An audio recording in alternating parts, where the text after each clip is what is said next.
Bismillahirrahmanirrahim. Assalamualaikum warahmatullahi wabarakatuh. Alhamdulillah, wassalatu wassalamu ala rasulillah wa ala alihi wa ashabihi wa man tabi'ahum bi ihsanin ila yaumiddin. Asyhadu an la ilaha illallah wahdahu la syarikalah wa asyhadu anna Muhammadan abduhu wa rasuluh la nabiyya ba'dah.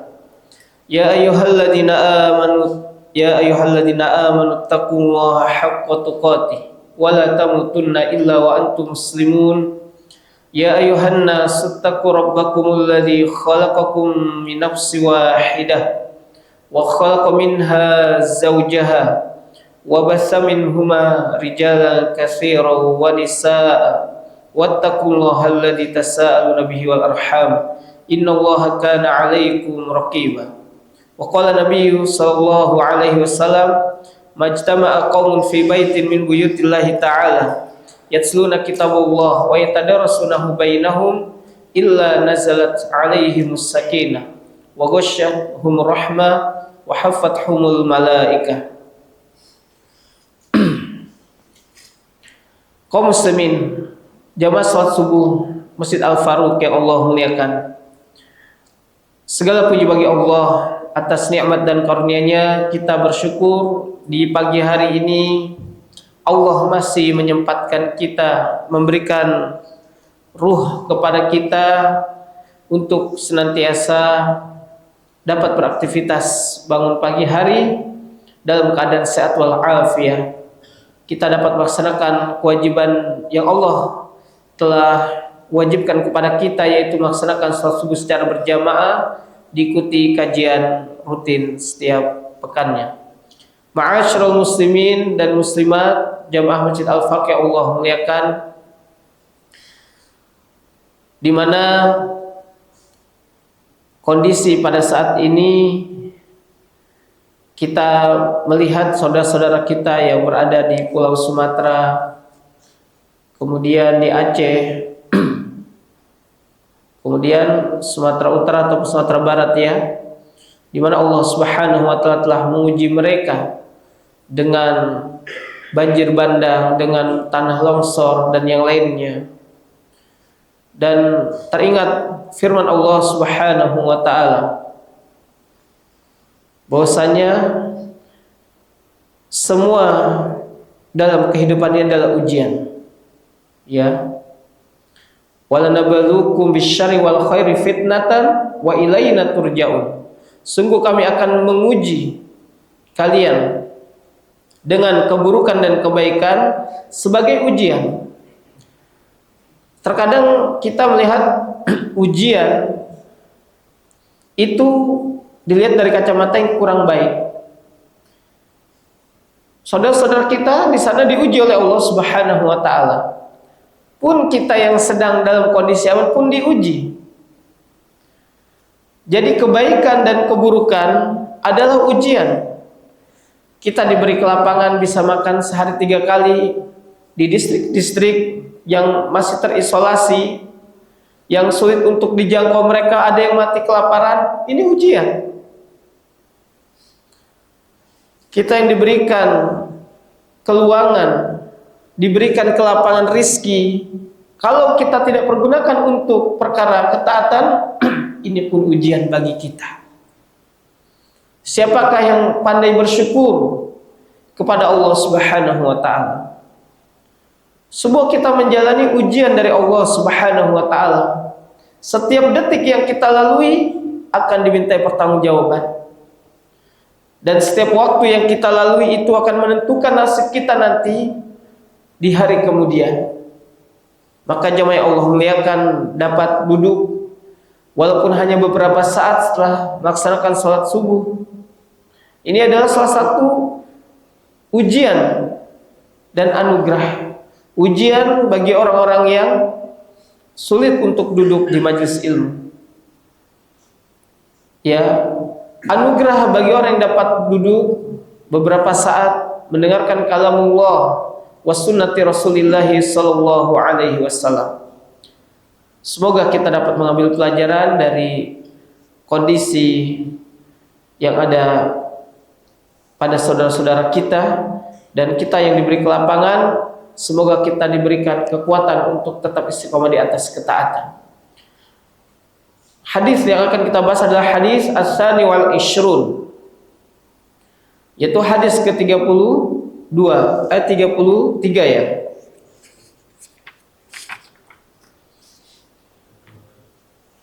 Hadis 32 ya.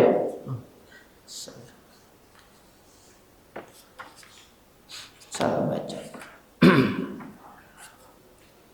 Hadis ke-32, as-sani was salasun an Abi Sa'id bin Malik bin Sinan Al-Khudri radhiyallahu ta'ala anhu, dari sahabat Sa'ad bin Malik bin Sinan Al-Khudri, semoga Allah meridhoinya, anna Rasulullah sallallahu alaihi wasallam qala, bahwasanya Rasulullah sallallahu alaihi wasallam bersabda, la dharara wa la dirar, janganlah memberi mudarat dan memudaratkan, atau janganlah memberi gangguan disengaja ataupun tidak disengaja. Hadisun hasanun rawahu Ibnu Majah wa Daru Qutniyu wa ghairuhuma musnadan. Hadis ini derajatnya hasan, diriwayatkan oleh Ibnu Majah dan Daruqutni dan selain keduanya secara musnad. Wa rawahu Malik fil Muwatta mursalan, dan diriwayatkan oleh Imam Malik dalam Muwatta secara mursal. An Amr bin Yahya an abihi ani Nabi sallallahu alaihi wasallam asqat Abas Sa'id walahu turukun yuqawi ba'daha ba'd. Hadis ini secara asal hadis ini hadis dhaif, tetapi hadis mursal itu hadis dhaif ya, yang mana perawinya terputus ya, asqata. Tetapi dalam kaidah mustalah hadis, ketika hadis yang dhaif memiliki jalur periwayatan yang banyak, lahu turukun, artinya banyak jalan-jalan dalam periwayatan hadis ini. Jadi hadis yang lemah menjadi terangkat derajatnya karena banyaknya riwayat berkaitan dengan hadis ini, sehingga terangkat menjadi hadis hasan. Disebut hasan li ghairihi. Hasan disebabkan dikuatkan oleh riwayat yang lain, seperti itu. Kemudian jamaah yang Allah muliakan, berkaitan dengan hadis yang mulia ini, di mana Islam mendorong dan memotivasi kepada pemeluknya untuk mengangkat mudarat, mengangkat berbagai macam hal yang dapat menimpa gangguan, dan Islam larang memberikan mudarat pada orang lain. Ya, kemudian wal dararu yakunu fil badani wa yakunu fil mal. Ya, disyarah oleh Ibnu Utsaimin rahimahullahu taala, Syekh Utsaimin. Kemudaratan itu bisa terjadi pada badan, pada harta seseorang, wa yakunu fil aulad, pada anak seseorang, pada anak maksudnya, wa yakunu fil mawashi wa ghairihima. Bisa jadi pada binatang atau hewan-hewan ternak dan lainnya. Kaum muslimin dan muslimat yang Allah muliakan, jadi kemudaratan itu bisa menimpa pada badan, pada jasad, pada harta, pada anak-anak ataupun binatang ternak. Dan ada perbedaan antara al-mudhar atau bainad darari wal dirar. Ya, karena la darara wa la dirar. Anna darara yahsulu biduni qasdin. Bahwasanya doror itu, pengertian doror ya, terjadi tanpa unsur kesengajaan, tanpa ada maksud orang tersebut melakukan kesalahan. Wal mudhar biqasdin. Adapun mudhar ataupun diror itu ada maksud atau kesengajaan dari orang tersebut. Ya, orang yang melakukannya. Walihada ja'at bisighatil mafa'ilah. Ya. Kemudian Syekh Utsaimin memberikan perumpamaan, ya, yaitu rajulun lahu jarun wa indahu syajarah yasqiha kulla yaum. Seseorang memiliki tetangga dan ia memiliki pohon yang setiap hari ia siram. Wa idza bil ma'i yadkhulu 'ala jarihi wa yufsidu 'alaihi. Di mana air yang disiramkan untuk tanaman atau pohonnya itu masuk ke pekarangan tetangganya. Wa yufsidu 'alaihi, dan membuat ya mafsadah bagi tetangganya. Lakinnahu lam ya'lam, akan tapi dia tidak mengetahui, tidak disengaja. Fahada nusammiyu dia dororan. Fahada nusammihi dororan, maka hal itu disebut doror. Jadi kalau ada seseorang memiliki pohon, dia menyiramkan pohonnya, kemudian airnya itu ke pekarangan tetangganya, itu disebut doror, la doror, tanpa unsur kesengajaan. Kemudian beliau menjelaskan ketika orang yang melakukan tanpa unsur kesengajaan, dia tidak mengetahui. Ketika dia tahu, dia akan ya tidak mengulangi perbuatannya. Misalun akhar, rajulun bainahu wa baina jarihi su tafahum. Jadi ada seseorang yang memiliki permasalahan dengan tetangganya. Tafahum itu kesalahpahaman. La af'alanna bihi ma yadurruhu. Jadi tetangga yang satu mengatakan, aku akan memberikan mudarat kepada tetanggaku yang ini, ya. Kemudian dia pun diberi contoh, misalkan dia menaiki kendaraannya, di sini traktor ya, kalau saya motor lah dikiaskan, bisautin murtafi ya, dengan suara yang sangat keras, ya. Untuk apa? Qasduhu lil idrari bijari. Tujuannya untuk memberikan mudarat, gangguan kepada tetangganya. Maka ini disebut mudar atau dirah.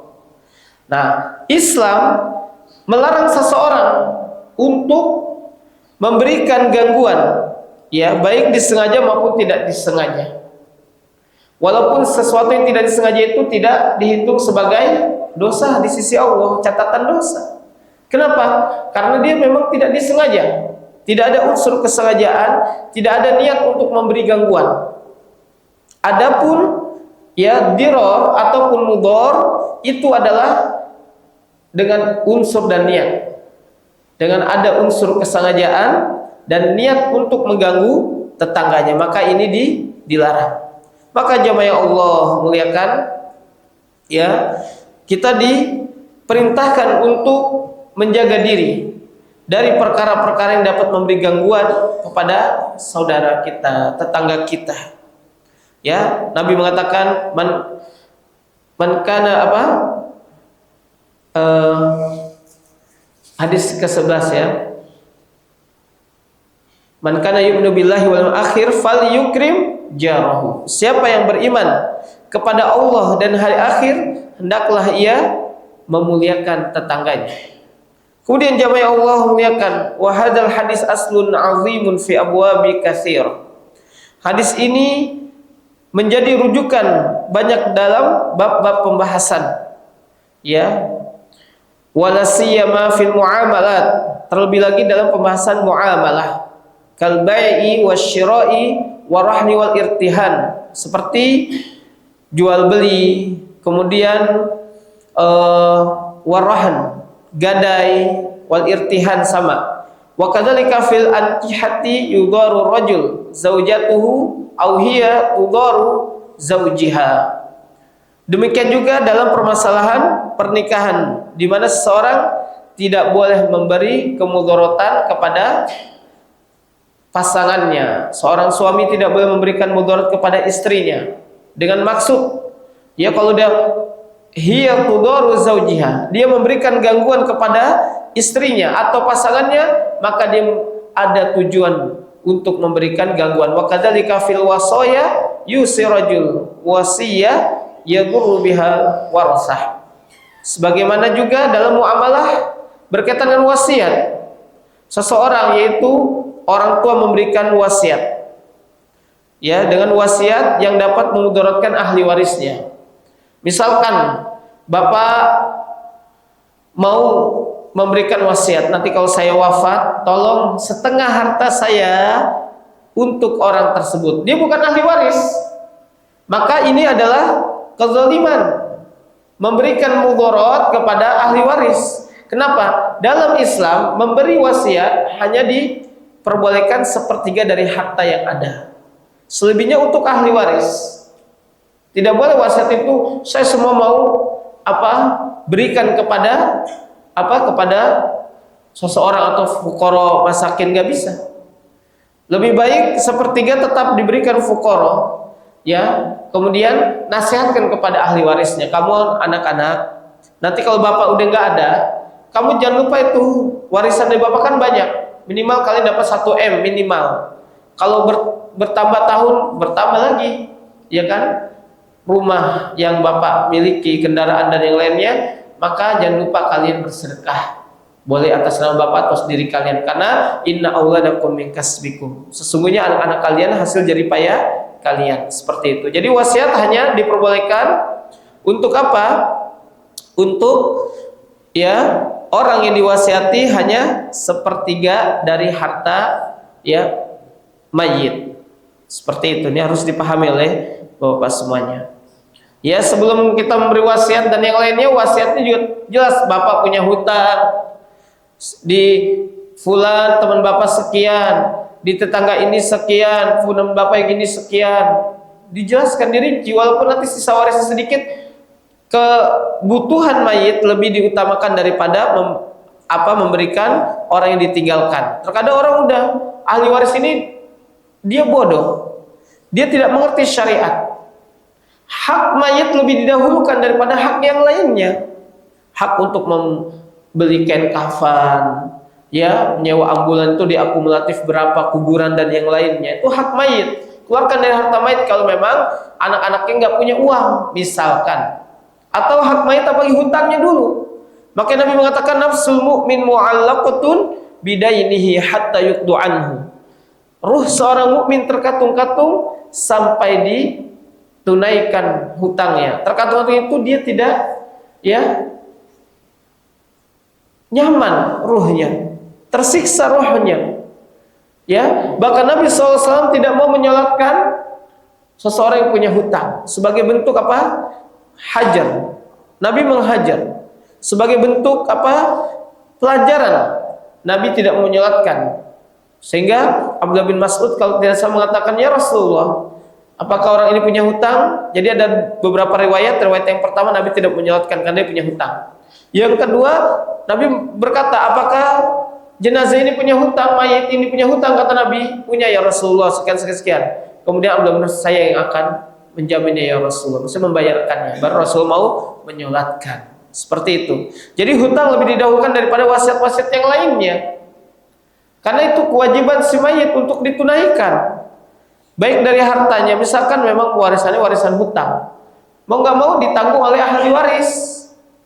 Ahli waris wajib membayarkan hutang orang tuanya. Jangan mau hartanya aja, giliran warisan hutangnya, warisan hartanya mau, warisan hutangnya nggak mau. Nauzubillah.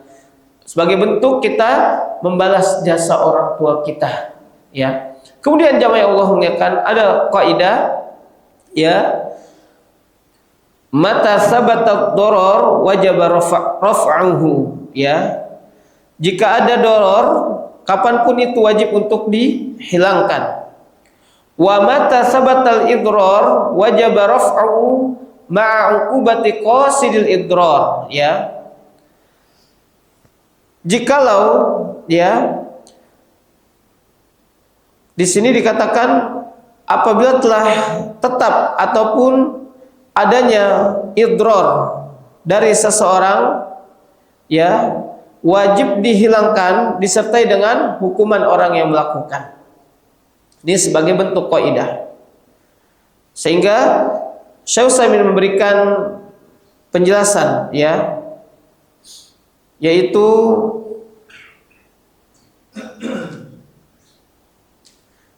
pada masa jahiliyah, kanu fil jahiliyah yutlaqu rajul mar'ah fa idza syarafat in qada'al iddah raji'aha, ya. Yaitu pada masa jahiliyah bahwasanya laki-laki itu ketika menalak, ya, seorang istri atau menceraikan istrinya, maka ketika masa iddahnya selesai, suaminya rujuk kembali. Tsumma talaqaha tsaniyah, kemudian dia menceraikan yang kedua kalinya. Fa idza syarafat in qada al iddah raji'aha. Kemudian apabila telah masa iddah selesai, dia kembali lagi. Ya, kemudian ia mentalak, summa talaqaha tsalisah wa rabi'ah. Ya, mentalak dengan 3 kali talak, ya. Hingga seterusnya sampai keempat. Tujuannya adalah untuk apa? Liqasdil idrar, untuk memberikan diror bagi istrinya. Farfa'allahu ta'ala dzalika ila salasati talaqat faqat. Maka Allah telah mengangkat, ya, permasalahan yang pada masa jahiliyah terjadi dengan hanya 3 kali talak. At-talaqu marratan, ya. Fa imsaku bima'ruf aw tasrihun bi ihsan. Talak itu hanya boleh, yaitu talak yang dapat rujuk, maksudnya at-talaqu marratan. Talak yang dapat rujuk itu hanya berlaku 2 kali, ya. Fa imsakum bima'ruf, setelah itu boleh rujuk bagi dengan cara yang ma'ruf, ya. Au tasrihum bi ihsan, atau ia menceraikan dengan cara yang baik. Seperti itu. Ini adalah kondisi yang ada di zaman jahiliyah. Sehingga kita mengetahui bahwasanya orang yang telah mentalak istrinya, ya. Jadi memang ada perbedaan pendapat. Nih bapak-bapak nih. Karena peran talak itu untuk siapa? Laki-laki, suami. Ketika dia mentalak dengan kondisi marah yang tidak dapat dikontrol, marah yang sangat, itu lagi kondisi dikuasai oleh syaitan, dikuasai oleh hawa. Para ulama berbeda pendapat apakah talaknya itu jatuh. Sebagian pendapat pertama adalah orang yang ketika dia dengan kondisi marah yang sangat, dengan mata yang merah, suara yang menggelegar, dia disami dengan orang gila. Ya, orang gila itu terangkat pena, rufiatil aqlam an salas. Ya, ani majnuni hatta yafiq. Ya, dari orang gila diantaranya sampai dia kembali sembuh. Maka dikiaskan dengan orang gila, maka talaknya tidaklah jatuh. Ini sebagian pendapat. Pendapat kedua, talaknya tetap jatuh. Talaknya tetap jatuh. Ya. Maka dari 2 pendapat berkaitan dengan talak, ya.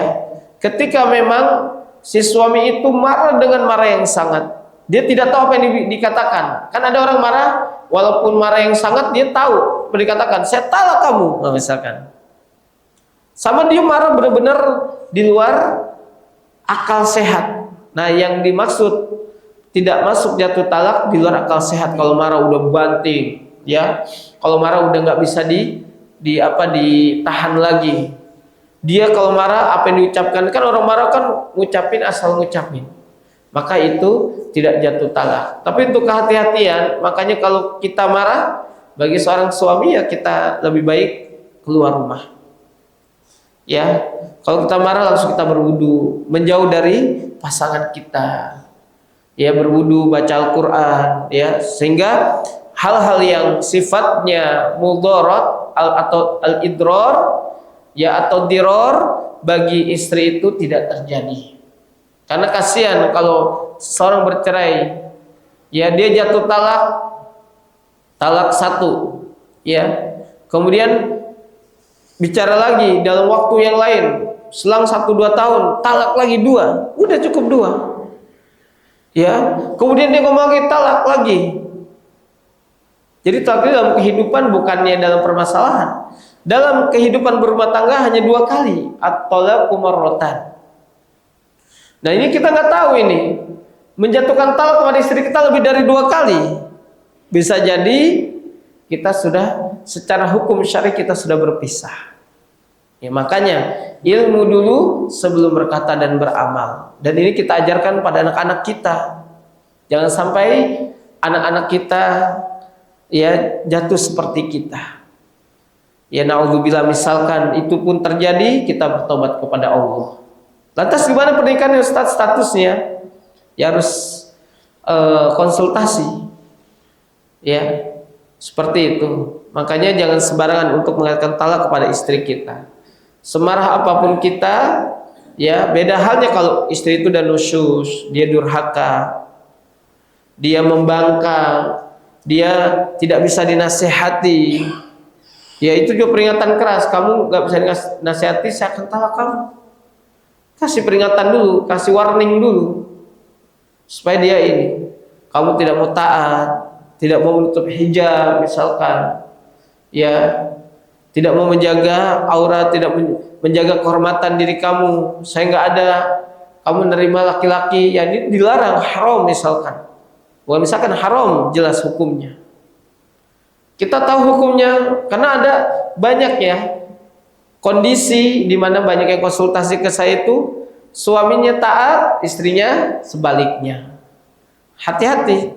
Atau sebaliknya istri yang taat, suaminya. Kalau istri yang taat, suaminya kurang taat atau maksudnya masih jauh dari agama, masih mending. Karena istri tidak akan menanggung dosa suami. Tapi kalau suami yang taat, istrinya pembangkang, istrinya tidak mengikuti nasihat kita, suami akan diminta pertanggungjawaban. Kullukum ra'in wa kullukum mas'ulun an ra'iyatih. Setiap kalian adalah pemimpin dan setiap kepemimpinan akan diminta pertanggungjawaban. Suami pemimpin untuk anak dan istrinya, terutama kalau istri jelas anak bagi anak perempuan. Ya anak perempuan ini harus dijaga, emas, berlian bagi kita di keluarga.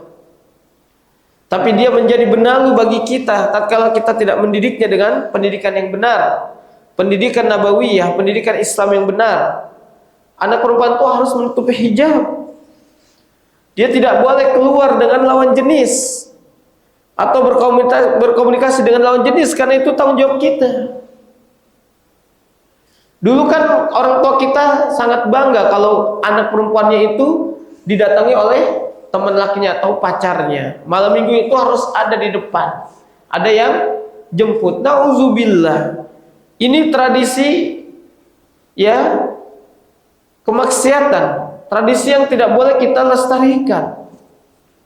Kita harus jauhi. Kalau memang anak kita sudah masanya menikah, langsung nikahkan. Jangan ditunggu. Jangan sampai anak kita bergaul dengan banyak laki-laki. Kemudian hamil kita nggak tahu bapaknya siapa, kasihan. Kita menanggung dosanya, keberkahan hidup dari keluarga kita akan berkurang.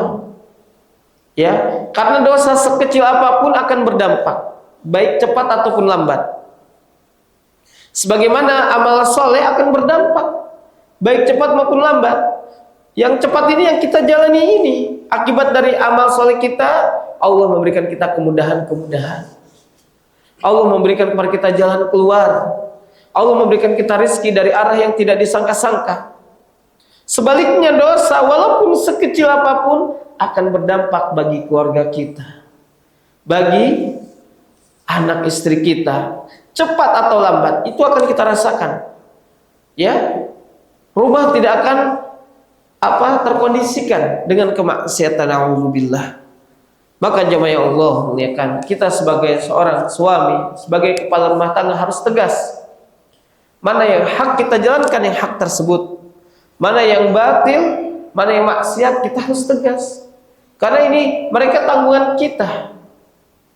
Ya, seperti itu. Harus ada ketegasan.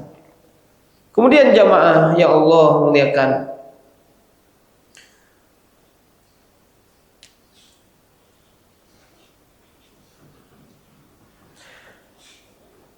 di antara faidah yang dapat kita ambil dalam hadis yang mulia ini, yaitu kita wajib untuk menjaga diri dari hal-hal yang dapat memberikan gangguan pada orang lain. Jadi gini, kalau kita sulit untuk menahan diri dari menahan gangguan untuk orang lain, coba permisalkan kalau gangguan itu menimpa diri kita. Terkadang ada tetangga yang masa bodoh teuing bahasa Sundanya, sabodo aja. Mau tetangganya itu terganggu dengan setel musik, naudzubillah, musik jelas hukumnya haram. Setelah pengajian pun kalau mengganggu ada tetangga yang sedang sakit, nggak boleh. Itu kalamullah. Fa inna asdaqal hadis kitabullah. Sesungguhnya benar-benar perkataan adalah kitabullah. Perkataan yang mulia, makanya orang yang banyak baca Al-Quran dia akan mulia. Kenapa? Perkataan Allah tidak ada yang bohong. Kalau perkataan manusia pasti ada bohongnya. Perkataan Allah semuanya berita yang disajikan dalam Al-Quran, baik yang terdahulu maupun yang akan datang. Kita lihat 1400 tahun yang lalu Allah mengatakan zaharal fasadu fil barri wal bahr bima kasabat aydin nas liyadhiqahum ba'dalladzi ma'amil la'allahum yarji'un, kata Allah. Ini 1400 tahun yang lalu. Zaharal fasadu fil barri wal bahr, telah nampak kerusakan di atas permukaan bumi ini, di lautan maupun di daratan, disebabkan oleh ulah tangan manusia. Baik itu oknum. Kita lihat kondisi yang ada di Sumatera itu oknum. Keserakahan mereka meraup kekayaan harta dari bumi Nusantara ini. Mereka akan mempertanggungjawabkan. Ini yang baru terdeteksi sampai saat ini 1000 kurang, 990 sekian. Bisa 1000, bisa lebih. Sulit untuk mengevakuasi jenazah yang sudah terkena lumpur dan yang lainnya. Mereka tidak takut akan pembalasan nanti. Yang pertama dikubur. Mereka akan mempertanggungjawabkan dan dosa-dosa manusia secara umum. Secara khusus oknum. Secara umum adalah manusia yang berbuat kesyirikan, berbuat dosa dan kemaksiatan sehingga merugikan ribuan orang. Sekarang ada di penampungan, hampir semuanya berada di penampungan. Mereka kehilangan keluarga. Mungkin kita diuji dengan apa? Kehilangan job. Kalau mereka udah kehilangan rumah, kehilangan kendaraan, kehilangan keluarga lagi, bagaimana kondisi pilunya mereka? Yang tadi saya awali sebutkan, ujian bukan hanya berkaitan dengan keburukan, hal yang tidak kita sukai. Ujian pun dengan kondisi hal-hal yang baik, nikmat. Maka jamaah dapat mempergunakan waktu, mempergunakan nikmat Allah dengan ketaatan, itu salah satu anugerah. Bisa jadi nikmat ini melalaikan kita dari mengingat Allah Subhanahu wa taala. Kemudian jamaah yang Allah muliakan, yang kedua adalah kita diperintahkan untuk memberikan kenyamanan pada seseorang. Khususnya kalau suami memberi kenyamanan kepada istri dan anak-anaknya. Seorang istri memberikan kenyamanan untuk suami dan anak-anaknya. Seorang anak memberi kenyamanan untuk orang tuanya. Tetangga satu memberikan kenyamanan dengan tetangga yang lainnya. Jamaah satu memberi kenyamanan dengan jamaah yang lainnya. Jaga tutur kata kita, jaga sikap kita. Jangan sampai kita memberikan mudarat atau memudaratkan orang lain, baik disengaja maupun tidak disengaja. Secara khusus yang disengaja. Kalau tidak disengaja bisa jadi dia nggak tahu. Misalkan kita terkadang asal mengucap, ada orang yang tersinggung dengan ucapan kita. Maka hati-hati, lidah itu sangat tajam, lebih tajam daripada pedang. Kalau kita berucap, lihat orang yang mau ajak kita bercanda, Ya, bisa jadi dia diam tapi dia tersinggung. Ya, na'udzubillah. Dia menyimpan ya kekesalannya di dalam hatinya. Itu pun adalah doror. Memberikan gangguan walaupun tanpa disengaja. Hati-hati. Dengan istri dan anak kita, dengan tetangga kita, dengan rekan kita, dengan sama pengurus dan yang lainnya. Berselero, bercanda, kelewat batas. Ini terjadi. Apalagi jelas-jelas dengan idror atau diror. Artinya apa? Memberikan gangguan secara langsung. Memang dia sengaja untuk menjatuhkan kehormatan, ngejek-jelekin temannya di kumpulan. Na'udzubillah, banyak seperti itu, nongkrong nggak sengaja lidah kita itu memberikan gangguan. Ini harus. Seorang muslim itu al-muslimu, kata Nabi, man salima muslimuna min lisanihi wa yadihi. Muslim yang baik, kata Allah, kata Nabi SAW, muslim yang sebenarnya, artinya yang baik imannya, baik akhlaknya, muslim yang sejati, muslim yang ya diinginkan oleh syariat adalah man salima muslimuna min lisanihi wa yadihi. Di mana muslim yang lain itu selamat dari lisan dan tangannya. Ya, kita berusaha jamaah Allah muliakan. Jangan sampai lisan kita mengucapkan kata-kata yang dapat menyinggung perasaan saudaranya, teman kita. Jangan sampai. Kita yang sudah ngaji ini harus hati-hati bersikap, hati-hati berbuat. Ya, tindak tanduk kita harus lebih baik. Ya, karakter kita harus lebih positif daripada orang yang tidak ngaji. Orang yang ngaji kan dia punya ilmu, dapat maklumat, dapat wawasan.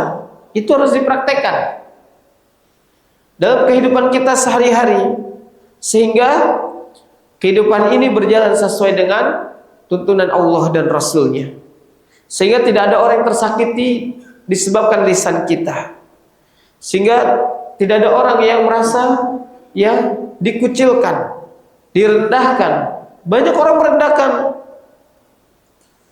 Iya nih si fulan misalkan dia seorang pegawai ini pegawai kecil, masya Allah merendahkan. Mentang-mentang dia kerja di kantor, punya kedudukan. Biasanya orang yang merendahkan karena dia merasa tinggi, merasa lebih baik.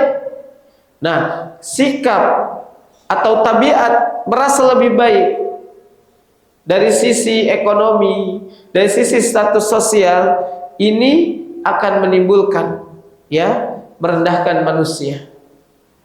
Ya, dia tidak menjaga perasaan manusia, perasaan saudaranya. Ini sangat bahaya. Ini musibah di atas musibah. Ya, bagi dia tidak berasa dia menyakiti teman. Saya ngomong biasa aja kok. Bagi Anda biasa.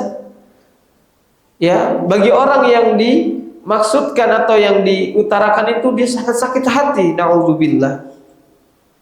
Berapa banyak dari kata-kata antara satu tetangga dengan tetangga lain ya bertengkar, satu kampung dan kampung lain perang dan yang lainnya disebabkan oleh kata-kata. La dororo wala diror.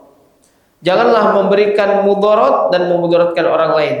Doror itu artinya tadi kita tekankan memberikan gangguan yang sifatnya tidak disengaja. Kalau diror memberikan gangguan yang sifatnya disengaja, apapun bentuknya. Ya, kita knalpot ya ini masya Allah ya, ada orang yang pakai knalpot keras kan ya, kenceng ya di jalan. Saya pribadi aja merasa jengkel ya Allah, nggak kenal orang ini siapa. Ya Allah, kesel kita itu udah diror tuh. Hati-hati.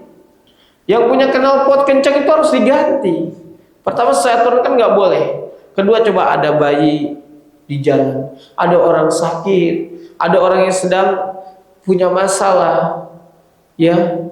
Coba banyak orang kalau suara motor kenceng itu lewat pasti nyumpahin, bener gak? Gak ada, masya Allah, anak yang soleh, gak ada.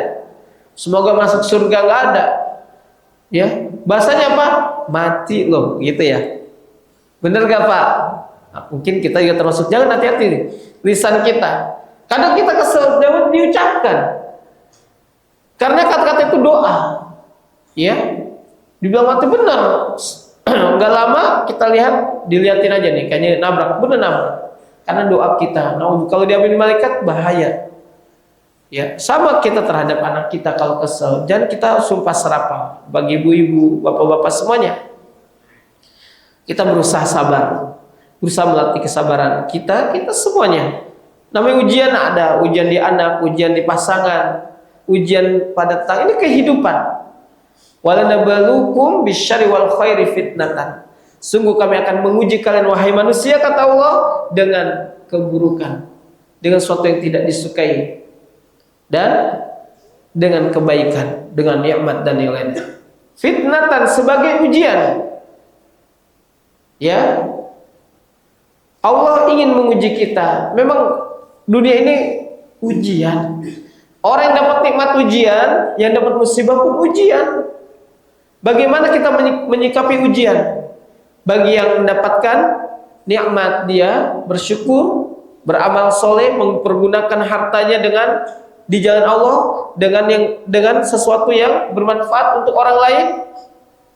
Ketika dia dapat musibah, dia harus bersabar. Dia bersabar, wajib bersabar. Karena percuma ya berkeluh kesah, marah-marah dan yang lainnya, itu nggak akan menyelesaikan persoalan dan dia nggak mendapatkan pahala. Sama ketika seorang mendapatkan sakit, kita nasihatkan untuk bersabar.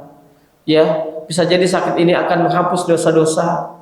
Ya, la ba'sa tahurun insyaallah. Tidak masalah. Semoga ini menjadi pelebur dosa-dosamu insyaallah. Seperti itu. Ini doa Nabi yang mengajarkan. Kadang orang kalau dengan syafaqallah ya, semoga kau sembuh ya, la ba'sa tahurun insyaallah. Ya. Kalau diterjemahkan itu nyakitin bagi orang yang awam yang nggak paham. Nggak apa-apa, ini sebagai pelebur dosamu. Ya, insyaallah nggak apa-apa. Kan la ba'sa itu tidak masalah. Kalau orang yang sensitif tidak masalah. Gimana saya ngerasain sakit, ya kan? Saya ngerasain nih gimana lambung sakitnya seperti apa. Saya punya stroke dan yang lainnya misalkan. Tapi ini adalah hadis Nabi. Nabi mengatakan la ba'sa tahurun insyaallah. Tidak apa-apa. Semoga sebagai pensuci dari dosa-dosamu insyaallah. Seperti itu. Kemudian yang terakhir jamaah yang Allah muliakan, hendaknya kita menjadi manusia yang bermanfaat. Karena orang yang memberikan mudarat kepada manusia, kepada orang lain, ini disebabkan hidupnya itu tidak memiliki makna. Dia tidak berusaha bagaimana hidupnya itu ya mendatangkan kebaikan untuk orang lain. Ya. Khairun nas anfa'uhum linnas, kata Nabi. Sebaik-baik manusia yang bermanfaat bagi manusia yang lainnya. Bagaimana kalau kita punya mindset seperti apa yang diajarkan Nabi? Sebaik-baik manusia yang bermanfaat bagi manusia yang lain. Gak mungkin dia akan memberikan doror maupun diror. Ini logika sehatnya. Logikanya adalah orang yang mindsetnya, ya pola pikirnya bagaimana saya harus berbuat baik.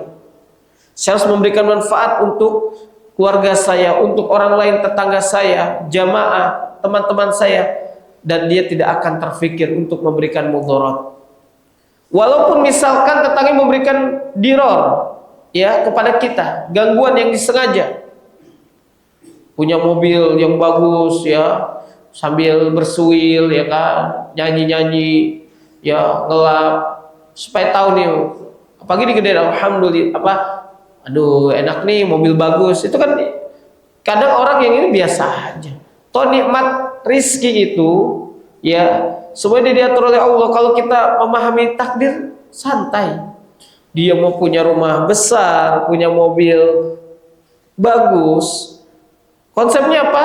Oh itu rezeki dia. Dan untuk menutup hasad, ada tips ya, yaitu doakan semoga barakallah ya fi malihi ya, semoga Allah memberkahi hartanya. Ya. Doakan tanpa sepengetahuan dia atau sepengetahuan dia dengan ya semoga Allah memberkahi hartamu ya sahabatku, ya kan? Seperti itu. Walaupun kita ada hasad, karena kalau kita hasad dengan memuji, dengan mendoakan, hasad itu akan hilang. Tapi kalau kita ada hasad, secara otomatis kalau kita tidak berdoa yang baik untuk orang yang dihasati, ya, memujinya, mendoakannya, maka makin besar hasad kita kepada orang tersebut. Itu menurut pasal kedua. Kalau kita hasad berarti kita telah mengkritik Allah. Coba pahami. Jamaah yang Allah muliakan. Kita hasad dengan tetangga kita, dengan saudara kita siapapun, saudara semuslim kita yang punya harta, seakan-akan kita mengkritik Allah. Ya Allah, kenapa dia dapat harta, saya enggak? Padahal Allah yang lebih tahu, yang lebih baik bagi kita. Ya, mungkin kita dikasih rezeki pas-pasan, itu lebih baik agar kita lebih dekat dengan Allah. Bisa jadi kita diberi harta, nggak mau kita duduk di pengajian, nggak mau kita mendatangi sholat 5 waktu. Bisa jadi, bukan bisa jadi, kemungkinan besar manusia itu kalau dapat nikmat pasti lupa. Nggak ada manusia yang sedikit yang bersyukur. Pasti kalau dapat nikmat lupa. Hari Ahad nih Pak, dan subuh, padahal dia cuma main HP, atau bisa dia duduk hanya cuma 15 menit mendengarkan faidah, atau dia sholat subuhnya dikorbankan untuk apa? Mengejar agenda dan yang lainnya. Sholat subuhnya misalkan di luar lah, atau terlewat, bisa jadi seperti itu. Nikmat itu akan melupakan seorang dari mengingat Allah Subhanahu wa taala. Jadi kita nggak boleh hasad, karena apa? Mengkritik pemberi nikmat. Yang memberikan nikmat adalah Allah Subhanahu wa taala. Dan kita berdoa, saudara-saudara kita yang diberikan nikmat, beliau menggunakan nikmat tersebut dengan ya cara yang benar. Karena banyak orang yang mendapatkan nikmat, mereka mengkhianati nikmat yang Allah berikan. Dan kita selalu bersyukur dalam kondisi apapun, kita bersyukur. Ya, karena kata Nabi, "Unduru ila man asfal minkum wa la tandur ila fawqakum." Ilaman fawqakum. Lihatlah seseorang yang ada di bawah kalian, janganlah engkau melihat yang ada di atas kalian. Karena hal itu bisa menjadi kita lebih bersyukur kepada Allah. Kita memiliki harta cukup. Ada orang yang paling banyak yang susah sekarang, yang terjadi bencana banjir bandang, longsor. Mereka yang tadinya orang kaya sekarang nggak punya apa-apa, Pak, Bu, nggak punya apa-apa.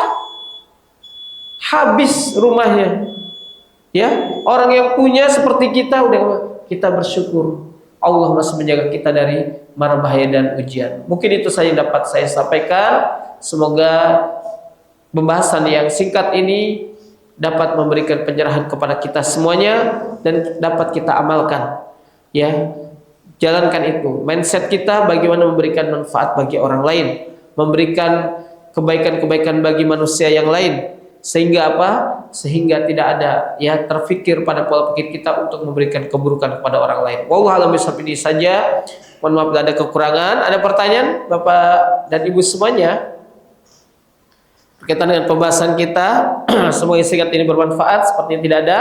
Marilah kita tutup perjumpaan kita dengan doa kafaratul majlis. Subhanaka Allahumma wa bihamdika asyhadu an la ilaha illa anta astaghfiruka wa atubu ilaik. Mohon maaf bila ada kekurangan. Assalamualaikum warahmatullahi wabarakatuh.